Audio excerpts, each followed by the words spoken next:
This is Future Talk. Future Talk. Future Talk with Omnia Al Saleh and Hani Balkis. Welcome back to Future Talk right here on Pulse 95. It is me, Hani Balkis, with Omnia Saleh, bringing you everything you need to know about what's happening in the tech world and in the UAE. And ladies and gentlemen, we're kicking off today talking about the UAE and how they're going to use facial identification in some sectors. Yes, indeed. This is great news because we've always seen the UAE moving towards becoming a digital economy, becoming a digital government. And this is yet another step to make this become a reality. Staying right here in the UAE, lots is happening in space as well, because our beloved Hope probe has officially sent its first close-up image of the Martian atmosphere, and we're going to be telling you all the details about it. Yes, and for our apps all around the world segment, we have a new app which is called Clubhouse. Now, what is it? Well, we're going to tell you all you need to know about the new audio chat application. Yes, indeed. It is a favor of Elon Musk, so I'm interested to know more about it as well. It should be very private. Yes, it should be very private. Coming up on the show as well, in the world of gadgets, lots is happening as well, because Apple AirTags and the brand new iPad Pro will be making a grand entrance in the ecosystem of Apple coming soon in March. What are their features and when should we expect them in March? We're going to be giving you all those details in just a few moments. Yes, and Google has been giving major updates to all the iOS apps on the iOS firmware. Well, ladies and gentlemen, the latest app to be updated is the iOS YouTube app, which is the first update to one of its major iOS apps since December. Lots and lots is in store right here on the show, so make sure you keep Pulse 95 locked because we'll be right back. Daily digital news. Bits and bytes connect our world. Your quick roundup of everything that is happening in the tech world, in the UAE and around the world. The UAE is making big strides in becoming a paperless economy and becoming a paperless government in general. And to do that, we do sometimes need to depend on biometrics, different digital services to be able to make this a reality. The latest of those efforts is the UAE's decision to start using facial ID in certain sectors to verify the identity of every individual and every person that is, let's say, applying for a specific service, while also avoiding the use of paperwork. Yes, now according to a tweet by His Highness Sheikh Mohammed bin Rashid Al Maktoum, who is the Vice President and Prime Minister of the UAE and ruler of Dubai, the new experience will be led by the Ministry of Interior, and if succeeded, it would be expanded so as to facilitate the transaction completion of procedures, which therefore is much, much easier. Now, as we go into that electronic stage, it's better because you don't have papers everywhere. You don't have to go and bring a huge amount of folders. You got everything on your phone, on your laptop, on your iPad, your device of choice. And it'll be easier to keep track. I mean, just looking at, for example, if I have a Word document and I write, for example, Hani 2020, I'll have all the documents that contain Hani 2020, for example, electricity bill for the month of August.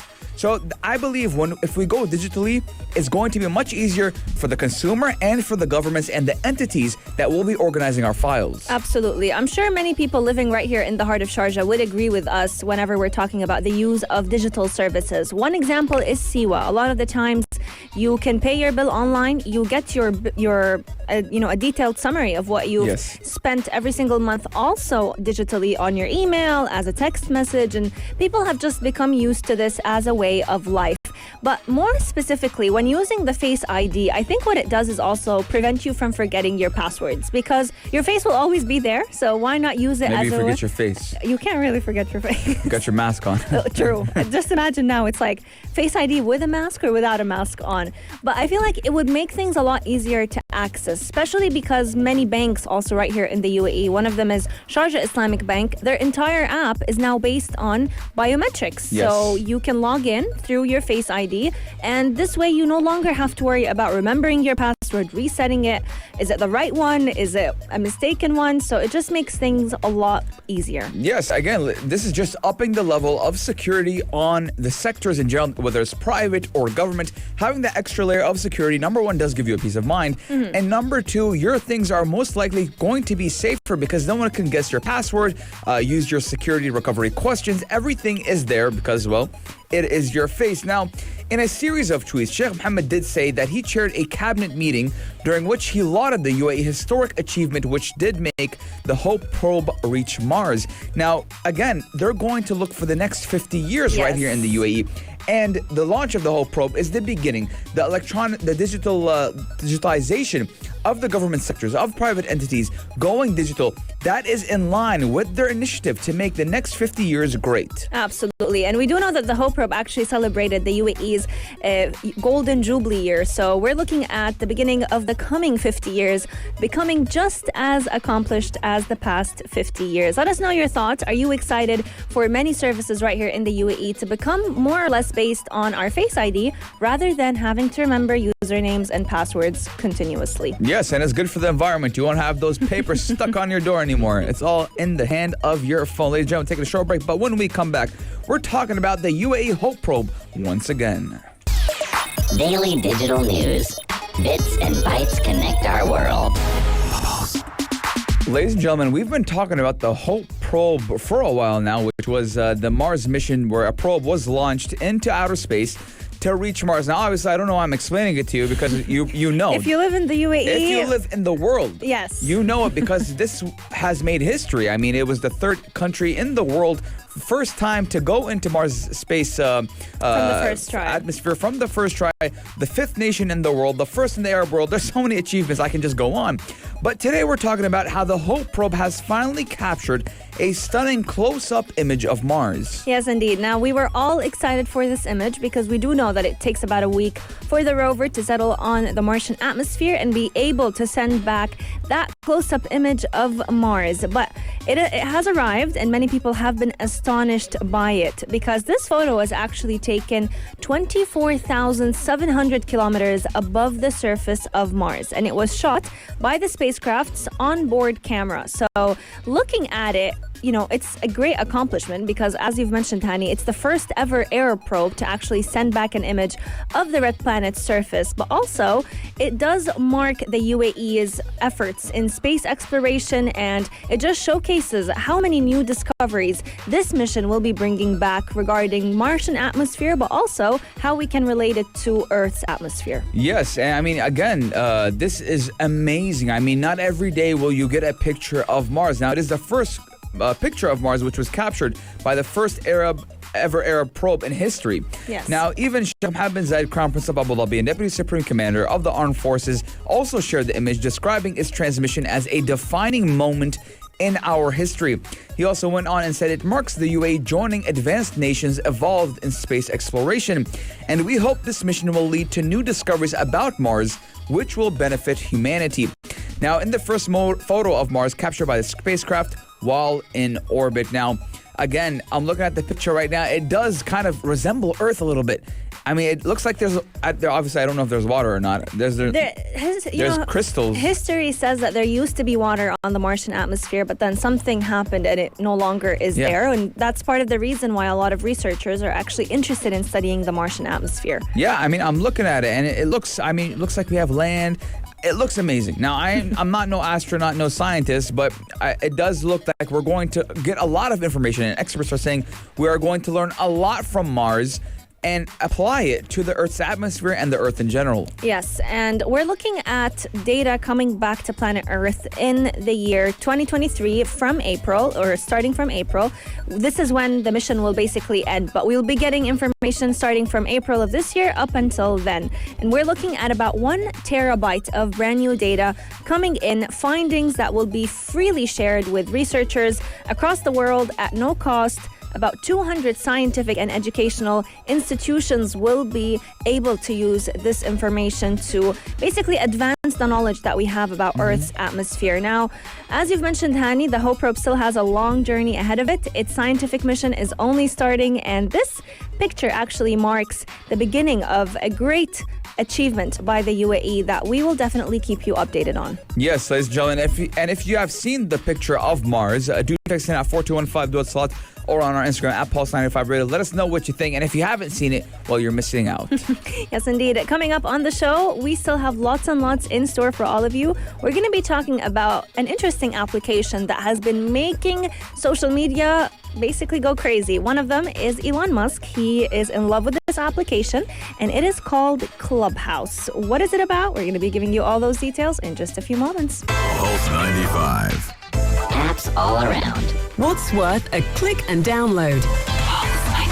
Today's application has been trending on almost all social media platforms. It is called Clubhouse, and today we're going to be giving you a quick roundup of all that this app is about, because people have been seeing it all over social media, and it's been the talk of the town because it's completely free, and it's also supporting audio chat. It's an audio chat application, so it's supporting and allowing conversations in chat rooms only, which is part of the reason why many people have been thinking it could be a lot more private than different applications. Yes, now we're going to be telling you all you need to know about this new audio chat app. Now, again, it's been a trending topic of the day, and for the uninitiated, it makes no sense yet. It may make no sense yet, and it's an app that does require an invite, involves audio only, and is totally free for now. But Clubhouse is a social media app that just launched less than a year ago and has already caught the attention of the big shot players, just like our good friend, the Tesla CEO Elon Musk, and Facebook and the Chinese government have even gone ahead and already blocked it in their country. We all know why. Now, Omnia, I'm telling you, when we brought this story, this was the first time I ever heard about Clubhouse, believe it or not. No way. Yes, I haven't been saying what Elon Musk has been talking about. I think our very own Big House has been interested in this app. He tried it out himself, and he was very impressed by it. Yeah, I mean, it already has 5.5 million downloads around the globe, with roughly 42% of the downloads in the US alone and 16% in Japan, 10% in Germany. So we're looking at a big majority of people around the world downloading this app and using it. Now we're going to be telling you what is that app. Yes, indeed. Now, if you have an Android, I've got some bad news for you, because this app is iOS only. So you can only download it if you have an iPhone or an iPad. But once you have it downloaded, it will actually start out by letting you listen in to conversations that host a lot of different topics. You have a range of people, from celebrities to thinkers to influencers, talking about certain discussions and having certain topics in mind, that they go ahead and share them in certain chat rooms. There are no posts or photos or videos. You just have people's profile pictures and their voices. So there's no really much of a pressure to go ahead and participate in the conversations that are being moderated. Unlike Twitter, where people would typically tweet about trending topics, this platform is only for people that are interested in discussing a certain topic. They can go ahead and have a platform to do that very easily. Now, you may find yourself invited to a certain chat room of people who are all discussing a niche topic that is dear to your heart. So you can go ahead and also be included in that discussion. There are endless Clubhouse formats where people can actually create bigger chat rooms with many people giving their insights about a certain topic, or you can simply choose to be a listener. Yes, but the thing is, what if I don't get an invite for any chat rooms? That's going to create a lot of FOMO. Yeah, because it is an invite only, and unlike like Twitter or a Facebook group, Clubhouse rooms aren't free for all, and like conference calls with a set group of people acting even as moderators on a virtual stage. Now, these moderators can speak freely, and they can also call on members of the audience who would like to participate. You can tell who is talking by looking for a subtle gray halo around a participant's photo. And anyone can start a room and set it to be open, meaning others can pop in. Now, first of all, Elon Musk went to Twitter and he mentioned the Kremlin, Russia, the Russian Kremlin, and said, "Would you like to join me for a conversation on Clubhouse?" Now, obviously, he trusts this so much, and he has so much trust into this app. Yeah. He's talking to the Kremlin, and he's like, "Hey, come on to Clubhouse. We're going to have a conversation." Now, I'm looking at the app right now on my laptop, and it does look pretty nice, looks pretty neat, pretty simple. And there's even a social room. Yes. That means only people you follow can join. And closed is for invited guests only. So that fear of me missing out is no longer there, because I can join any room that I would like to if it is open. And the app also does have clubs, which can create reoccurring rooms and have members. Yes, indeed. Now, a lot of you may be wondering, why did this app get so popular so quickly? Well, part of the reason is definitely lockdown. It has caused a lot of people to actually decide to start their very own, let's say, mini podcasts. but instead of having it a long form or having to edit those conversations, they can have them on the spot with many people through this application. But we want to hear from all of you. Have you heard of the application and have you tried it yourself? Our text lines are open 4215 do it a lot or slide into our DMs at Pulse 95 Radio. Gadget of the day. New tech you might want to play with. Pulse 95. If you needed some new gadgets for the month of March, well, we got them for you because Apple AirTags and the new iPad Pro are going to launch in March. Now, the Apple AirTags are said to be tile-like Bluetooth-based item trackers that will help users locate their belongings like keys, wallets, and even backpacks, and would possibly notify users when they are separated from a tagged item. Now, Omni and I have been talking a lot about AirTags, and we are excited. It is long awaited, and they remind me a lot of how popular RFID tags used to be in the past. You know, they used to be this very remarkable gadget that you could only install on things that are very precious to your heart, things that are very expensive because they are expensive to get. But Apple is now creating basically a consumer-friendly form of an RFID tag that is known as the AirTag item tracker, and they're launching it alongside a refreshed iPad Pro in this upcoming month. So a lot of Apple analysts have been spying on Apple, trying to see what's upcoming with them. And they are saying that there's going to be a virtual event for Apple pretty soon where they're going to be announcing those two brand new products. And I'm very excited for them. Well, Omnia, I have a speculation. What is your speculation? I believe that a lot more things will be showcased and announced at this Apple event because no way Apple's going to make an event just for two products. It's a mini event, like what they do with the, what's it called? When they launched the brand new iPads and the MacBooks. There's something coming. There's something coming. There's a teaser coming along now. Okay.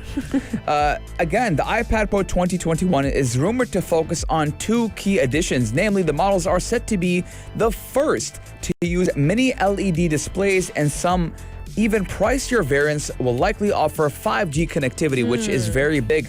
Now, Apple has been working on mini LED displays for quite some time now, and there are a total of 6 products in the pipeline, ranging from iPads to Macs. Now, that is a big one, and Anya, I obviously don't need an iPad, but I want one.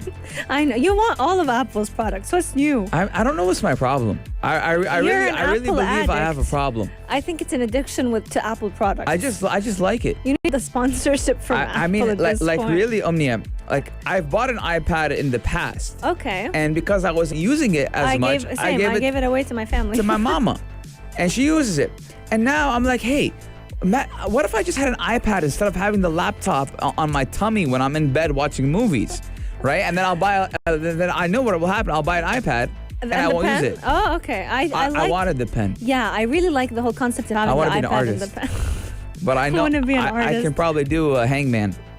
I mean, the thing is, the iPad is a great medium for people who want to be artistic, who want to use Photoshop. Or even in school, like if you want to write notes writing and have notes. them A lot of med digitized. students use the pen to write on notes. What am I gonna use it for?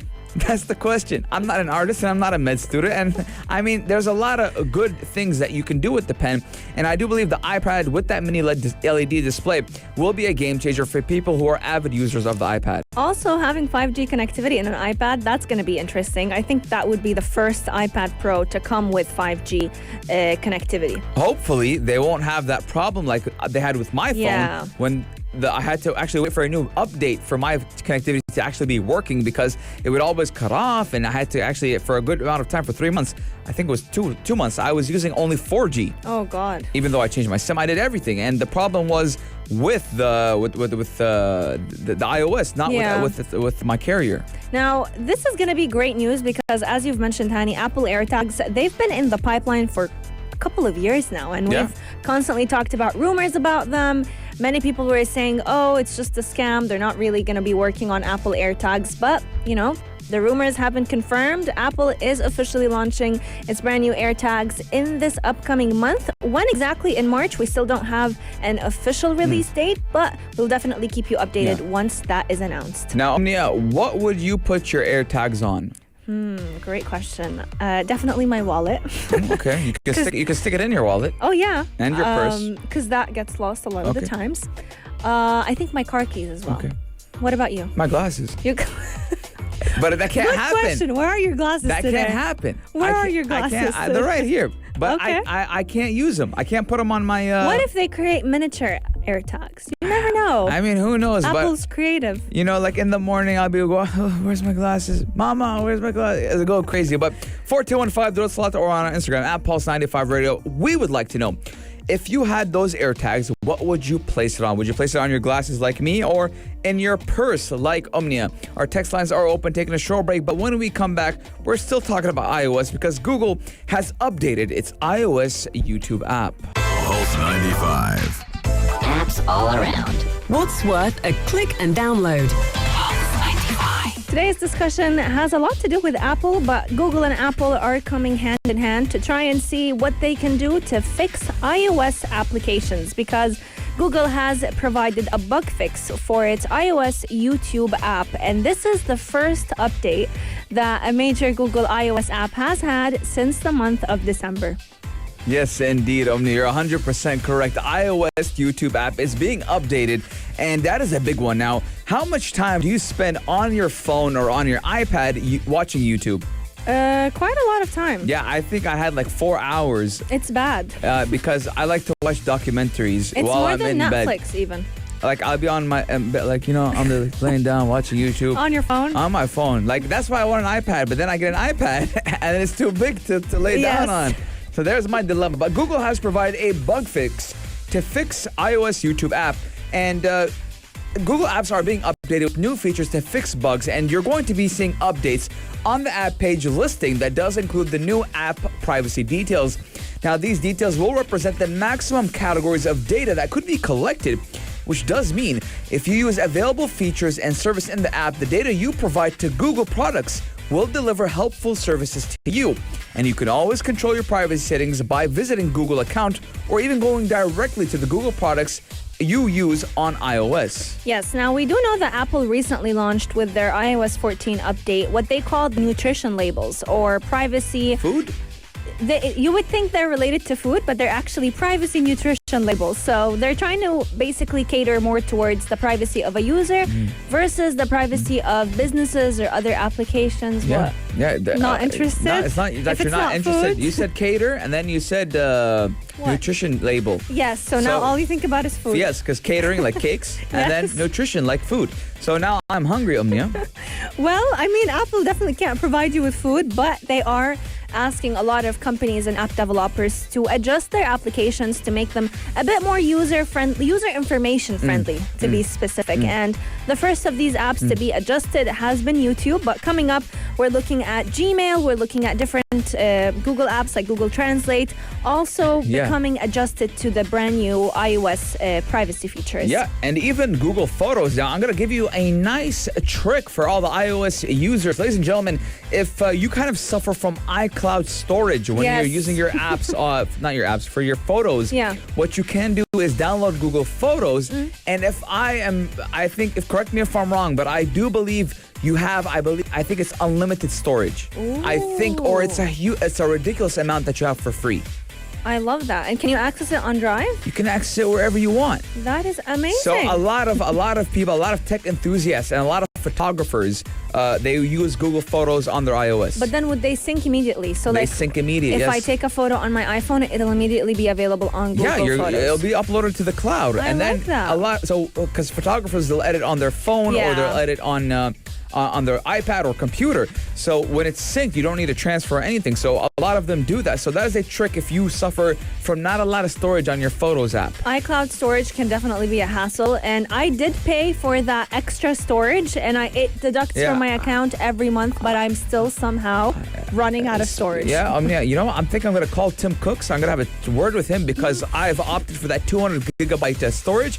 And for the past month now, I'm getting you don't have enough storage. Same. So that is... Same. It's been a year now. I'm like, sir, excuse me, I've used 75 gigabytes. What are you talking about? I got 125 left.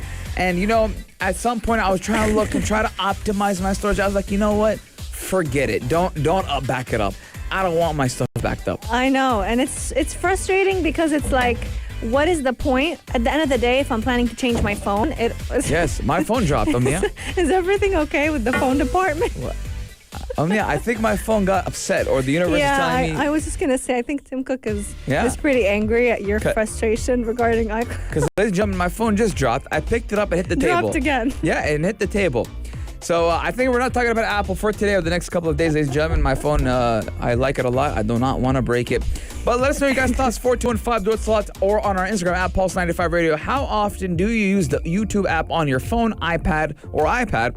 And do you feel like YouTube has taken so much of your free time? Because Yes, over Netflix, and it's sad. do you know sometimes I use time management when watching YouTube? Like, for example, if a video is like 10 minutes and I need to go be somewhere, I'm like, oh, just watch this video and leave. Just one video, and then it's time to leave. And then, hey, did you know that if you do 1, 2, 3, 4, you could be a millionaire by tomorrow? I'm like, oh, click on it. I want to be a millionaire. That recommended section on YouTube, it is gonna be the end of me. But But you know what's better than the YouTube video? What? The comment section. Oh God. I love Are you reading the comments. type who immediately scrolls through the comments even But before it? while the Talabat ad is playing, I'm like, yeah. What are the comments Yeah. saying? Oh, let us know your guys' thoughts. 4215 dosa. But ladies and gentlemen, it is our time for today as the halftime show. The only place to be at 3 with Umar Duri is taking over in T-minus 6 or 7 minutes. But we're going to be here same time, same place. Only here on Pulse 95. If you liked this episode of Future Talk, drop a like and subscribe. Pulse 95. Be sure to follow us on Instagram for all our daily updates and top stories.